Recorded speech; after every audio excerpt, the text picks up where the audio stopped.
Hi guys, welcome to today's video and hope so that all of you are doing well.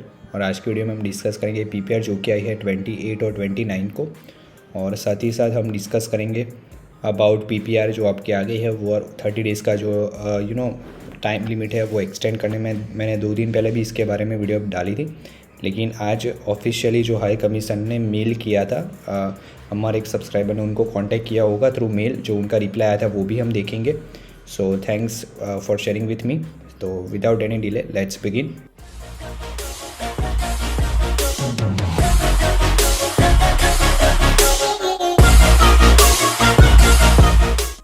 Okay, so ये जो पहले आप file देख रहे हो ये 21/10 की है।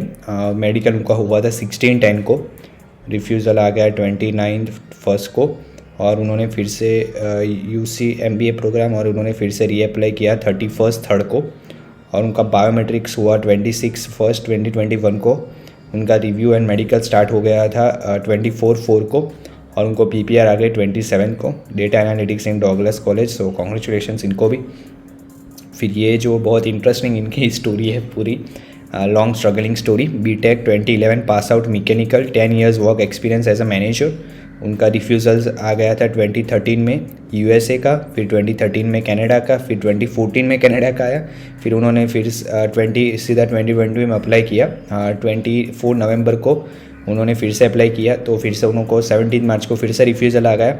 फिर उन्होंने फिर से 27 मार्च को रिप्लाई किया और रीअप्लाई किया, और उनको पीपीआर आ गया 28 अप्रैल को। सो कॉन्ग्रेचुलेशंस, एल्गोमा यूनिवर्सिटी इनका था प्रोजेक्ट मैनेजमेंट प्रोग्राम। सो यार, आप भी ऐसे हार मत मानो, जैसा इन्होंने लगातार अपने एफर्ट्स डालते रहे, हमें भी हार नहीं मानना है, हमारी भी पीपीआर आ जाए एक ना एक। सो ये जो आप दूसरी देख रहे हो ये आज की है। उन्होंने फाइल की थी 26 सितंबर को, उनका रिफ्यूज़ल आ गया था 14 फरवरी को। फिर से उन्होंने फाइल लगाई, रीअप्लाई किया था 9 अप्रैल को, और उनको बीवीएल एंड पीपीआर आ गया 29 अप्रैल को। सो कॉन्ग्रेचुलेसन्स इनको भी। ये 9 अप्रैल की फाइल है, विद इन 20 डेज़ इनको आ गया। सो अभी ये जो आप दूसरी देख रहे हो ये 6.5 ओवरऑल ट्रेडिंग मेक में उनको 5.5 थे। After 12 arts with economic 68%, college saint Clair Windsor business इनका प्रोग्राम था। उन्होंने फाइल लगाई थी 15 मार्च को। उनका बायोमेट्रिक्स हुआ था 22 मार्च को, और उसी दिन उनका अपडेट हो गया था। उनका मेडिकल उनको पता नहीं कभी अपडेट हुआ, लेकिन उनको पीपीआर आई 28 अप्रैल को। सो कॉन्ग्रेचुलेसन्स। और जो इनका ये क्वेश्चन है वो अभी हम आंसर करेंगे आगे जाके। सो प्लीज़ देखते रहिए। और ये बहुत इंपॉर्टेंट मेल हमारे साथ शेयर किया है एक हमारे कम्युनिटी मेंबर ने। फिर ये जो आप दूसरी फाइल देख रहे हो, उनका मेडिकल हुआ था 15 मार्च को, फिर उन्होंने फाइल लगाई 25 मार्च को। उनका बायोमेट्रिक्स हुआ 6 अप्रैल को, और उसी दिन उनका अपडेट हुआ, और मेडिकल अपडेट 16 अप्रैल को हुआ। रिव्यू स्टार्ट हुआ था 20 अप्रैल को। Needed additional document was IELTS score card. मतलब कई बार क्या होता है, आप फाइल लगाते हो और उनको कोई और एडिशनल डॉक्यूमेंट चाहिए तो वो आपसे मांगते हैं, तो उनके साथ उनका आइल्स का स्कोर कार्ड मांगा, तो उन्होंने अपलोड किया, और उनका कन्फर्मेशन आ गया 28 को। कॉरेस्पॉन्डेंस लेटर भी 28 को आ गया, पीपीआर भी 28 को आ गई। उनका लॉयलिस्ट कॉलेज सितंबर इंटेक बायोटेक बहुत बारी पूछते हैं बच्चे की हमें रिक्वेस्ट आई है, तो इट्स अ पॉजिटिव साइन। इसका मतलब यही है कि वो लोग आपकी फ़ाइल पे वर्क कर रहे हैं। सो कई बार फ़ी रिसिप्ट मांगते हैं, तो आप जल्दी से जल्दी विदाउट एनी डिले आप अपलोड कर दो, ताकि आपका वो लोग ज्वाइन कर दे अपनी फ़ाइल में और आपको डिसीजन दे सके। सो ये जो आप देख रहे हो ये 23rd की फ़ाइल है, और उनका फाइल मेडिकल हुआ था, फाइल है 6/4 की, और बायोमेट्रिक्स हुआ था 9/4 को। मेडिकल अपडेट हुआ 23rd/4 को, और उनको बीवीएल एंड पीपीआर आ गई 27/4 को। सो वीज़ा इन जस्ट 21 डेज़। इनका 8 बैंड नो लेस दैन 7 था, बहुत अच्छा आइल स्कोर था। गैप उनका 3 years का था, और उनका stay positive, don't forget SOPs तक की। सो इट्स वेरी इंपॉर्टेंट यार, ये बहुत अच्छी बात इन्होंने कही कि एसओपी एक की है आपकी सक्सेस की, आपके वीज़ा सक्सेस की।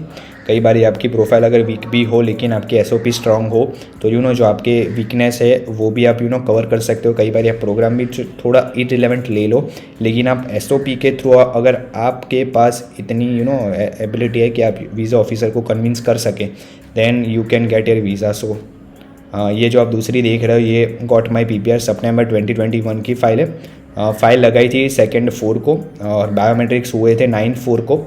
मेडिकल अपडेट हुआ था 26/4 को, और उनको पीपीआर आ गए 28 को। सो कॉन्ग्रेचुलेसन्स इनको भी। फिर ये एक लास्ट पीपीआर है, यॉर्क यूनिवर्सिटी की सितंबर इंटेक की है। फाइल लगाई थी 8 अप्रैल को, मेडिकल हुआ था 27 फरवरी को, बायोमेट्रिक्स हुए थे 20 अप्रैल को, बायोमेट्रिक्स अपडेट हुए थे 20 अप्रैल को और उनका मेडिकल अपडेट हुआ 27 को। कॉरेस्पॉन्डेंस लेटर एंड पीपीआर उनको आ गए 28 अप्रैल को। All the best everyone. Okay, thank you. So इनको भी कॉन्ग्रेचुलेसन्स। अभी हम आते हैं हमारे, जो मैंने आपको अभी कहा, मैं पहले प्रूफ दिखा देता हूँ। सी ये हमारे पास सिमरन जी ने शेयर किया है, थैंक यू आपका बहुत बहुत। अगर आपके पास भी ऐसा कोई भी इन्फो हो तो आप मेरे को शेयर कर सकते हो, इंस्टाग्राम पे डीएम या व्हाट्सअप कर सकते हो मेरे को। और अगर आपकी भी आज नहीं तो कल पीपीआर आएगी तो वो मुझे प्लीज़ व्हाट्सअप कर दो ताकि मैं शेयर कर सकूँ। सो ये जो आप अभी हम देखते हैं, पहले पढ़ लेते हैं। In the light of pandemic crisis the high commission of Canada in India is currently operating under emergency response protocols and therefore only critical functions are operational. Thank you for your understanding as we continue to process application adhering to health safety and measures of our clients and staff. If your passport request letter has expired, you can still use that expired letter to confirm your two-way courier service with the VAC contact center. For your passport transmission, there is no need to contact IRCC for new letter. The VAC will accept your expired letter. सो इसमें हमें clearly पता चल जाता है। मैंने 2 दिन पहले भी वीडियो डाली थी, वो भी आप चेक करना हो तो मैं ऊपर आई बटन पे छोड़ दूंगा। और इसका बहुत इंपॉर्टेंट ये है कि इन्होंने कहा है कि जब भी आपकी ये जो पीपीआर एक्सपायर हो जाए, उसके बाद जब भी टू-वे कुरियर सर्विस का फॉर्म वेब फॉर्म स्टार्ट हो, तो आप अपना एक्सपायर्ड पीपीआर सबमिट करके भी आप you can go through that process आगे की। और अगर आपका बायोमेट्रिक इंस्ट्रक्शन लेटर भी एक्सपायर हो जाता है, you can still request a biometric appointment using the same letter. There is no need to contact IRCC for new letter. The VACs will accept your expired letter. So दोनों में हमें expired letter accept करेंगे। सो इससे हमें clear हो जाता है कि we don't need to worry कि यार हमारा एक्सपायर हो गया। बहुत सारे लोग वरी कर रहे हैं, इसलिए मैंने ये वीडियो बनाई। और इसलिए प्लीज़ यार ये शेयर करो ज़्यादा से ज़्यादा लोगों के साथ ताकि उनको पता चल जाए।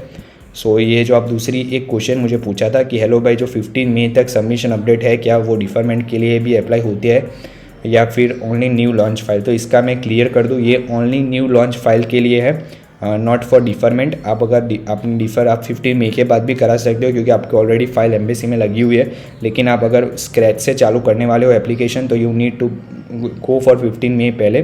लेकिन इसका मुझे लगता नहीं है कि ज़्यादा बच्चे एप्लीकेशन कर सकेंगे क्योंकि मुझे अभी तक तो मेरे 3-4 फ्रेंड्स हैं जो सितंबर इंटेक लग रहे थे, उन्होंने आइल्स तो दे दिए लेकिन उन्होंने ऑफर लेटर अप्लाई किया, अभी ऑफर लेटर नहीं आया है। कल भी मुझे को बहुत सारे मैसेजेस आए कि हमारा लोन सैंक्शन होना बाकी है, waiting for GIC certificate, waiting for offer letter, waiting for IELTS result. क्योंकि लेकिन ये IRCC ने अपना बैकअप कर लिया है कि भाई 15 मई के पहले अगर नहीं किया तो कल जाके अगर आपका डिसीजन आए तो वो लोग आपको कह सके कि भाई आपने 15 मई के पहले हमने कहा था करने के लिए। सो इसके बाद भी करोगे तो मुझे लगता नहीं है कि नहीं आएगा, आ ही जाएगा क्योंकि बहुत सारे कम एप्लीकेशंस होंगे 15 मई तक। So that's all. और प्लीज़ अगर आपका अभी 15 मई के बाद होने वाला है तो डोंट वरी, डोंट पैनिक, हो जाएगा आपका। So that's all, thanks for watching. अगर आपको कोई भी क्वेरी हो तो नीचे कमेंट कर दीजिए। और अगर आपकी बहुत बड़ी क्वेरी हो, not when my PPR will come, तो आप मुझे बुक कर सकते हो फॉर 1-to-1 काउंसलिंग, नीचे लिंक होगी। और अगर आपने अभी तक हमारी कम्युनिटी को सब्सक्राइब नहीं किया तो यू कैन सब्सक्राइब। यार हम ऐसे ही कनाडा रिलेटेड अपडेट शेयर करते रहते हैं। वीडियो अच्छी लगी तो लाइक कीजिए, शेयर कीजिए सभी के साथ ताकि सभी को पता चले। Thanks for watching and I hope it helps. You just gonna take that, or will you fucking fight back?